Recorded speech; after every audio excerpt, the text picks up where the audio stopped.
What if I told you MK Ultra was not where the story began? Before MK Ultra became the name everyone talks about, there was another project, a quieter project, an earlier project, a project built around one disturbing question. Can you control a person's mind and make them do something against their will? Its name was Project Artichoke. And yes, this was real. In the early Cold War, America was terrified of one thing. The foreign enemy had discovered how to brainwash people.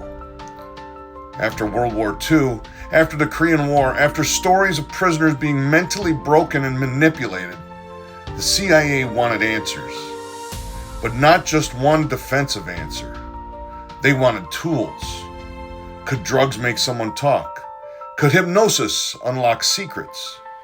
Could isolation break resistance? Could memory be erased? Could a person be programmed?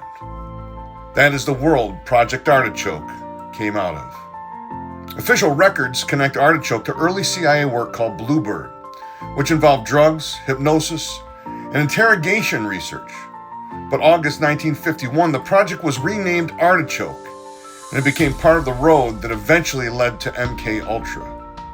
Here's the part that should make people stop and think. The project was not just asking, can we get information from someone?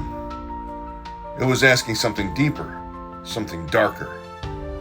Could an individual be made to act against their own will? Could a person be pushed, pressured, drugged, hypnotized, isolated, or psychologically broken enough that they could obey? This wasn't science fiction. This was intelligence research.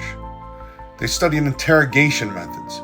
They looked at drugs. They looked at hypnosis. They looked at psychological pressure. They looked at what happens when a mind is weakened, confused, exhausted, or afraid. One National Security Archive summary describes a 1950 CIA-approved plan for interrogation teams that would use polygraph, drugs, and hypnotism to get stronger interrogation results. Think about that. Not a movie, not a rumor. A government-backed search for ways to get inside the human mind.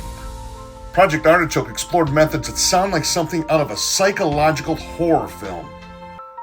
Drugs, hypnosis, interrogation, isolation, behavioral pressure, and attempts to produce amnesia or altered mental states.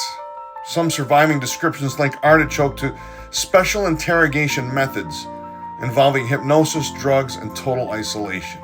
And the frightening part is this. Once you start experimenting with the human mind, where exactly do you draw the line? Is it interrogation? Is it medicine? Is it warfare? Or is it control? That's what makes Artichoke so disturbing. It wasn't just about getting a confession. It was about testing the boundaries of identity, memory, resistance, and free will. Most people know the name MK Ultra, but Artichoke helped prepare the ground. MK Ultra began in 1953 after these early experiments and programs had already been moving through the intelligence world. So when people say, how did MK Ultra happen? Part of the answer is, it didn't appear out of nowhere. There was a path. Bluebird, Artichoke, then MK Ultra.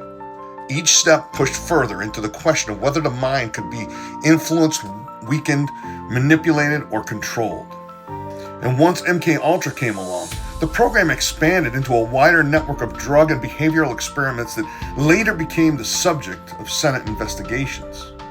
But here's where it gets even more unsettling. A lot of what we know comes from surviving documents, Senate investigations, and later declassified records. But not everything survived. Some records were destroyed. Some details remain incomplete. Some names, operations, locations, and outcomes are still unclear. So we're left with the pieces. Enough to know what happened. Enough to know it was serious. Enough to know they were asking questions no government should casually ask. But not enough to know the full picture. And that may be the most disturbing part.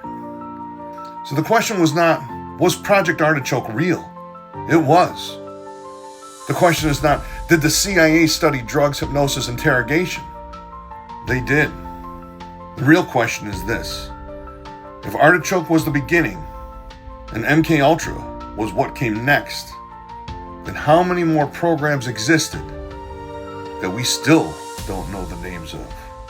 Declassified, but not fully explained.